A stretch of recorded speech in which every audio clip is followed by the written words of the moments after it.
Do you ever feel like Apple is sending out some mixed messages? The next updates to iOS want us to always have our iPhones on, where it just sits like a smart display, showing you relevant info about your day. But also, doesn't Apple keep promoting tools for us to use our gadgets less?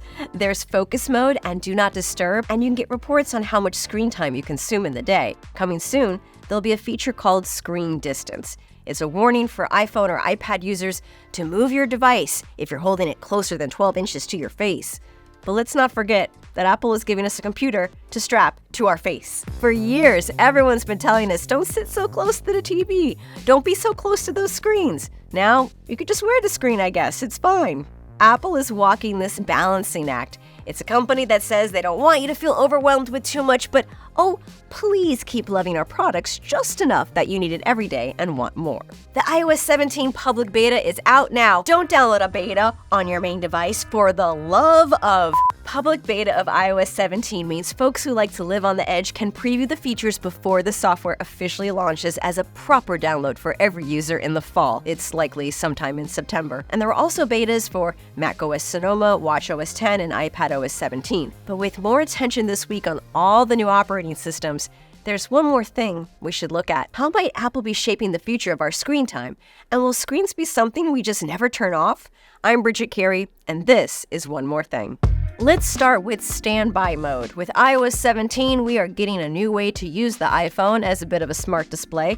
When it is charging and in landscape mode, you can have it display the time, widgets, live activities. It's always on and by your side as you sleep or work, and it's going to make you probably want to buy an extra accessory just to prop it up. One accessory that Apple shows off when it talks about standby mode is this stand. It's made by a company called 12 South, and this is called the Forte. But you also need to buy an Apple MagSafe charger to tuck into the stand. It doesn't come with it. So Apple MagSafe charger, $40. Stand, also $40. More Apple product to get the most of your Apple product. Now this is my personal phone. It just kind of snaps on magnetically there. I'll be testing out the public beta soon on another device to play in this new standby mode in the coming days. I charge my phone by my bedside, so maybe it'll be nice to just glance at the time instead of picking up the phone. But it depends what other widgets we'll start to see. Will we all want something to prop up our phones by our desks too? Why put the phone in your pocket? Why put the phone face down when it can always be there? There's also a new journaling app coming to iOS 17. It's a way to log your day privately. I suppose you could think of it as a mental health tool to use at the end of your day to wind down, but I already spend most of my day on my phone. And this is a mental health exercise that's done on your phone, marketed to help you declutter your brain from a day living with an iPhone. I know everyone is different and may open up more people to the idea of journaling, so that's a good thing. And I'll try to keep an open mind to test it out, and we'll see if it takes off. macOS Sonoma also inches us closer to using our Macs as an always-on screen, although it's not exactly the same. The update lets users customize widgets more, so they can be placed anywhere on the desktop and resized, depending on how prominent you want them to look. Who needs screensavers when you could just have the weather and photos always changing on your main desktop? Is there a widget for flying toasters? Much like a smart display, you could have updated info on weather or other bits of news to digest at a glance.